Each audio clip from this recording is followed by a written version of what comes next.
안녕하세요. 양주시립 장욱진미술관 2기 도슨트 이은경입니다. 양주시립 장욱진미술관은 기획 전 한국 추상미술의 개척자들을 개최합니다. 이번 전시는 20세기 한국의 현대미술을 이끌었던 한국 근현대미술의 거장이자 신사실파 동인전에서 활동하였던 작가 6명의 전위성을 조명합니다. 김환기, 백영수, 유영국, 이규상, 이중섭, 그리고 장욱진은 신사실파 동인전에서 활동하며 다양한 방식의 도전과 실험 정신을 보여주었습니다. 신사실파는 김환기, 유영국, 이규상이 새로운 형식의 미술을 만들고자 1947년에 결성되었습니다. 신사실파는 1948년부터 1953년까지 총 3회의 전시를 개최하였습니다. 1회전에는 김환기, 유영국, 이규상이 참여하였고 다음 해인 1949년에 열린 2회전에는 장욱진이 함께하였습니다. 1953년에 열린 3회전에는 이규상이 빠지고 백영수와 이중섭이 가담하며 5명의 작품이 출품되었습니다. 이들은 주체적인 의식에 입각한 새로운 형식의 미술을 창조하기 위해 고민했습니다. 이는 해방과 전쟁이라는 한국의 특수한 상황에서 자유와 소통을 향한 전위의식으로 나타났습니다. 한국 추상미술의 시원을 추적해보는 이번 전시를 통해 추상에 대한 폭넓은 이해와 함께 장욱진 예술의 아름다움에 대한 새로운 관점을 제시할 수 있을 것입니다. 아쉽게도 신사실파의 출품작들은 전란을 거치며 소수의 작품만 남게 되었고 같은 시기에 제작된 것으로 알려진 작품들도 매우 제한적입니다. 이번 전시에서는 1950년대에서 1980년대까지의 작품들을 함께 살펴봄으로써 6명의 작가가 가졌던 추상에 대한 관점을 살펴볼 수 있을 것입니다. 이제 기획 전 한국 추상미술의 개척자들을 양주시립 장욱진미술관 도슨트 3명의 해설과 함께 살펴보겠습니다.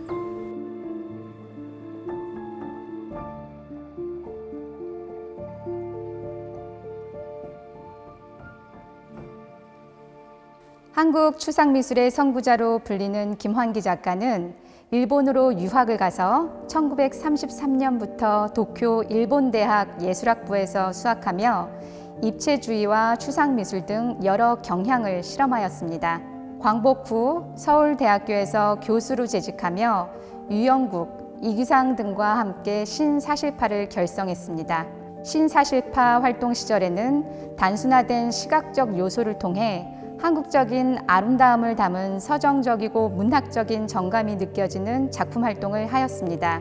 김환기 작가의 작품 3점을 함께 살펴보도록 하겠습니다. 산월에는 푸른색의 배경에 산을 암시하는 검은 선들과 파란색의 둥근 달이 그려져 있습니다. 한국 자연의 모습을 반추상적으로 변형시킨 것입니다. 구상적인 표현들이 점차 사라지고 추상의 세계로 향하는 김환기의 과도기적인 특징이 잘 나타나는 작품입니다. 아래쪽에는 점을 찍어 사람을 나타내고 있습니다. 이런 점을 통해서 화면 위쪽의 달과 산을 잘 인식할 수 있게 합니다. 점 그 자체가 하나의 목적으로서 내적인 가치를 지니기도 하지만 부분적인 요소로 배치되어 상징성을 드러내기도 합니다.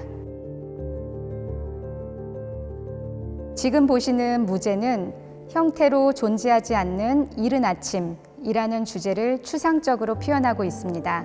회청색 바탕에 다양한 색의 점과 선만을 이용하여 그렸다는 점에서 이후 점화로의 진행 과정이 드러나는 작품입니다.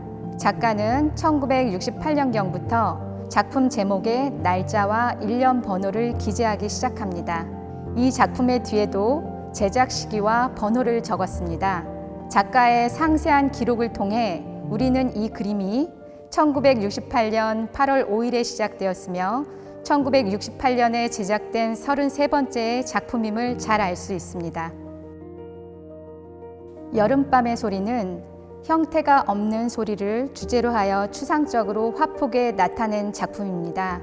푸른색의 바탕 상단과 하단에 오색점이 나열되거나 모여있는 형태가 돋보입니다.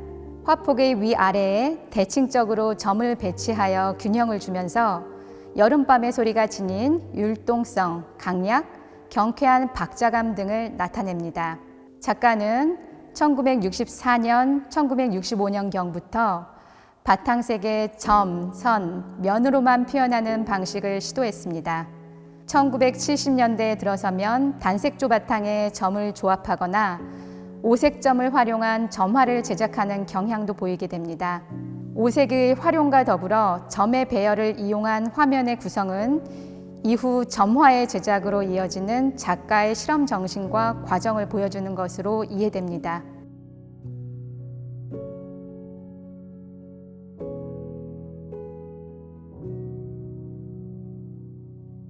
유영국 작가는 1935년 도쿄 문화학원 유학과에 입학하여 독립미술협회, 자유미술가협회와 같은 미술단체에서 활동하였습니다.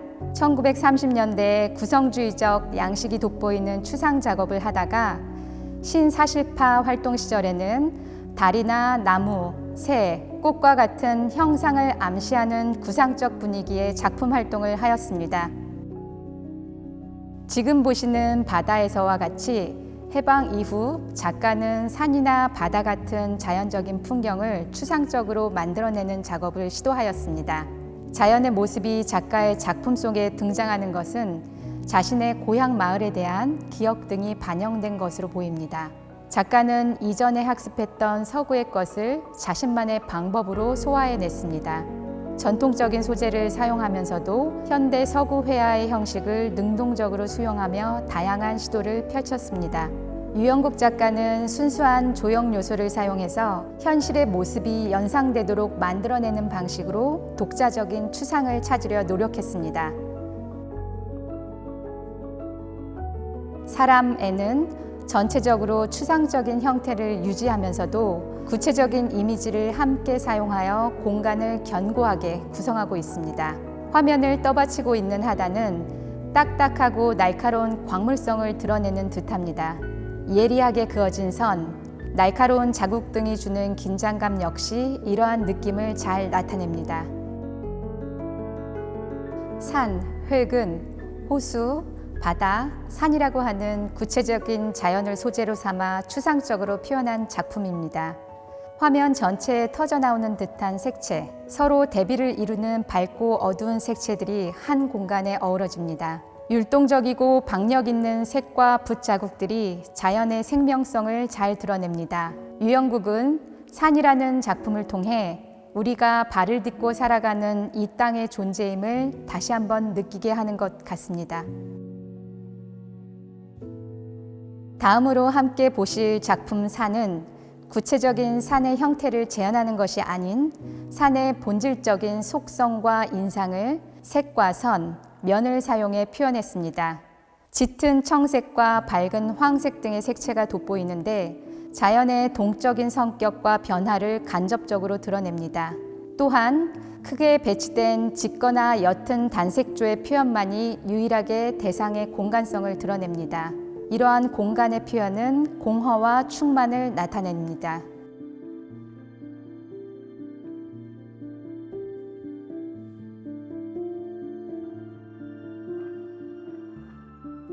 안녕하세요. 양주시립장욱진미술관 2기 도슨트 김아영입니다.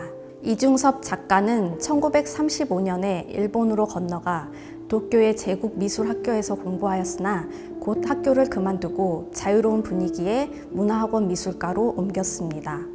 이 시기에 같은 문화학원에 다니던 유영국과 만나게 되었습니다. 광복 후 한국 전쟁을 겪으며 생활고와 병으로 고생하면서도 꾸준한 작품 활동을 펼쳤습니다. 이중섭의 작품들은 소나 아이들을 주요 소재로 사용하면서 고분 벽화 혹은 미나 등 전통적이고 토속적인 것에 영감을 받아 작품으로 표현하였습니다. 부산 피난 시절 제3회 신사실파 활동에 참여한 이중섭은 주변 세계를 단순화하여 본 시선을 드러내기도 하였습니다. 뿐만 아니라 문화적 풍경, 사람들의 삶에 대한 환상적 표현을 강조하는 모습을 보이기도 합니다. 물고기, 개와 노는 아이들이라는 주제는 작가가 가장 즐겨 그린 화제 중 하나입니다. 애들과 물고기와 개는 간결한 선과 엷은 채색 기법을 화면에 가득 채웠습니다. 해맑은 동심의 세계를 감각적이면서도 촉각적인 자극을 유발하는 작품으로 만들었습니다. 아이들은 웃는 표정으로 물고기와 개와 어우러져 있습니다. 이들은 끈을 통해서 서로 이어져 있을 뿐만 아니라 서로의 신체 일부가 맞닿아 완전히 연결된 모습입니다. 이러한 표현은 전체가 하나로 어우러진 이상적인 연결고리를 형성하고 있는 것 같습니다. 작가는 말년에 호박을 주제로 작업합니다. 이종 사촌인 이광석의 집에서 머물며 뒤뜰의 호박밭에 영감을 받았다고 전해집니다. 호박에서 보이는 넝쿨의 연초록색, 꽃의 샛노란 색감의 조화가 신선합니다. 대담하게 앞쪽에 호박을 내세우고 이를 에워싸는 넝쿨 줄기로 모든 대상이 연결되는 선을 나타낸 것이 특징적입니다. 호박을 붓이 아닌 페인팅 나이프로 색칠하여 새로운 시도를 보여줍니다. 대상을 관찰하고 그 특징을 특유의 빠르고 활달한 선으로 즉흥적으로 그려낸 방식은 역동적인 힘을 느끼게 합니다. 투게에서는 화면 위쪽에 보이는 붉은색의 닭과 아래쪽에 보이는 푸른색의 닭이 서로를 마주보며 신경을 곤두세우고 있습니다. 거친 질감은 페인팅 나이프로 물감을 긁어내어 만들어낸 것입니다. 이러한 방식을 사용하여 한 쌍의 닭을 역동적으로 나타내고 있는 점이 돋보입니다. 이 작품은 작가가 고분 벽화에서 영감을 받아 그린 것으로 개인적인 고난과 시대적인 고민이 담겨 있습니다.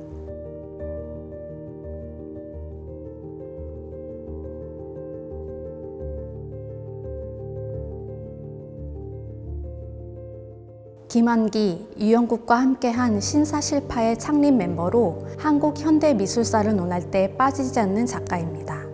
전해지는 작품 자체가 많지 않고 작업하는 과정이나 삶에 관해 알려진 바가 거의 없지만 신사실파와 모던 아트협회를 중심으로 활동한 사실은 미술사적으로도 중요합니다. 신사실파 활동 시기의 작품들은 면과 선으로만 구성된 완전한 추상 작품이었다 라는 진술을 통해서 당시의 작품 활동을 짐작해 볼 수 있습니다. 생태 23은 컴포지션이라는 제목으로 알려졌으나 1963년 수도화랑에서 개최된 개인전에 생태 시리즈 중 하나로 출품되었던 것이라고 짐작됩니다.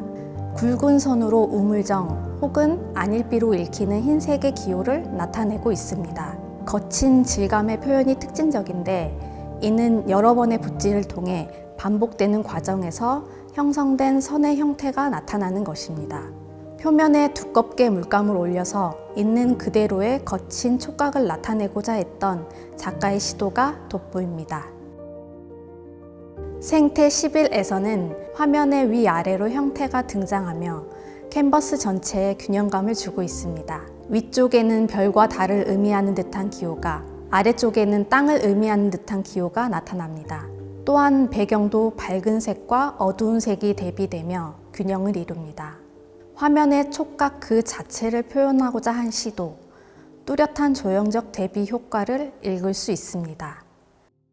대상의 형상을 지우고 최대한 요약하면서 기하학적으로 묶어내려는 작가의 의지는 당대의 작가들로서 생각해내기 쉽지 않았을 뛰어난 현대적인 감각을 보여주고 있습니다.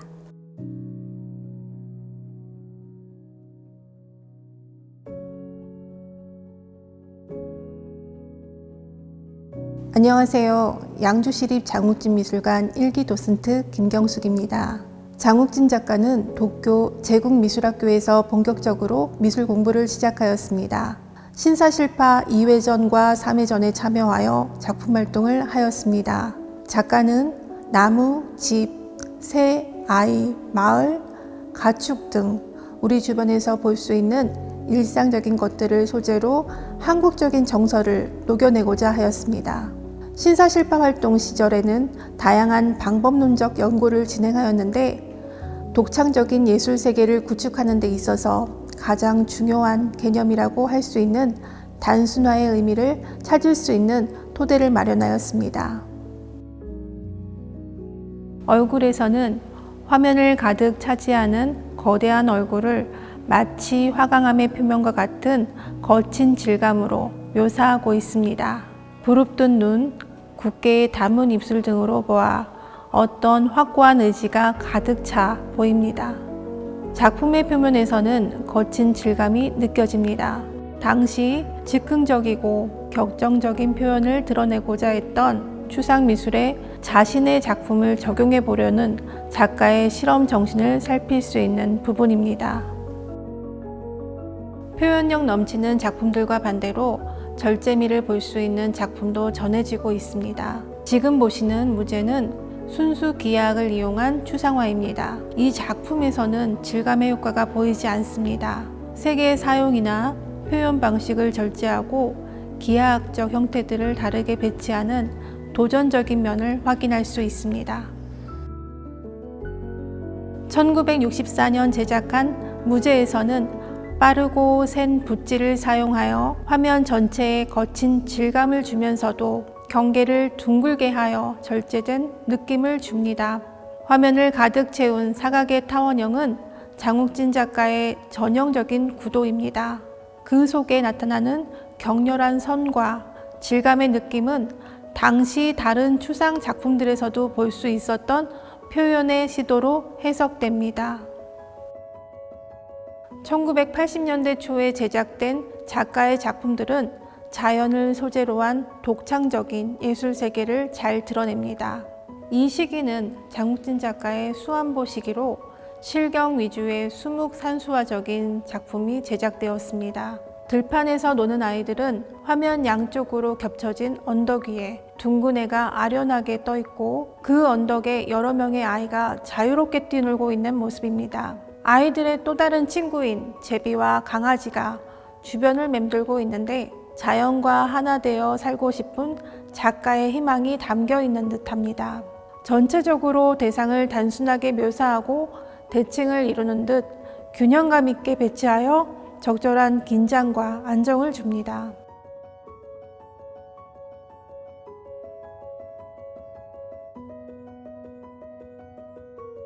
(1940년) 오사카 미술학교 양하부에서 미술을 배운 백영수 작가는 1944년 귀국 후 1947년부터 서울에서 본격적으로 작품 활동을 하였습니다. 1940년대부터 1960년대까지는 작가는 인물, 풍경 등의 일상적인 소재의 형태를 점차 단순화시켜 나가기 시작했습니다. 신사실파 활동 시절에는 부산 신평동에 거주하며 낙동강 하류의 강변 풍경에 심취하여 개, 소라, 고등 등을 소재로 한 회화 작품과 신문, 잡지의 사파를 다수 제작하며 출판 분야에서도 활약하였습니다. 장에 가는 길은 백영수 작가의 후원자이자 소장가였던 UN 한국위원단 공보관의 알베르그랑이 사진필름으로 남긴 신사실파 3회전의 출품작을 2010년과 2011년에 재현한 작품들입니다. 작품에 등장하는 여인들의 복장을 통해 각기 다른 신분의 계층임을 짐작할 수 있습니다. 전쟁 속의 신분이나 이념의 대립은 중요하지 않고 생계를 위해 돈을 벌어야 하는 상황임을 암시하고 있습니다. 인물의 모습을 최대한 단순화시켜 그린 모습이 특징적입니다. 화면 중앙에는 아이가 자리 잡고 있습니다. 전쟁과 같이 어려운 상황 속에서도 희망이 있다는 상징적인 메시지를 담아냈습니다. 화면의 구성, 대상의 크기와 색채의 강약을 통해 균형을 주며 무게의 중심을 맞춘 작품입니다. 작가의 서명 역시도 왼쪽 상단에 적어 오른쪽 하단에 치우칠 수 있는 시선을 보완하였습니다. 개에서는 단색조의 화면에 두 마리의 개가 기어가고 있습니다. 작품 속에 등장하는 한 쌍의 개는 작가가 추구했던 동심의 세계를 잘 보여줍니다. 여백을 극대화한 공간 속에 거친 붓질을 이용하여 표면의 질감을 살리려고 했던 시도가 잘 반영되었습니다. 사물 그대로를 세밀하게 그려내는 것에서 벗어나 추상적인 감각을 더하고자 하였던 작가의 의도가 드러납니다. 지금까지 해방과 전쟁이라는 상황 속에서 그들만의 새로운 사실을 찾아가고자 하였던 신사실파 동인 작가들의 활동을 살펴보았습니다.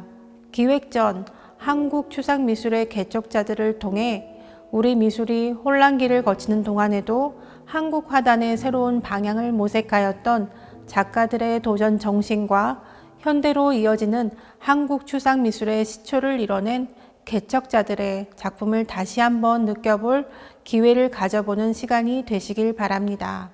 감사합니다.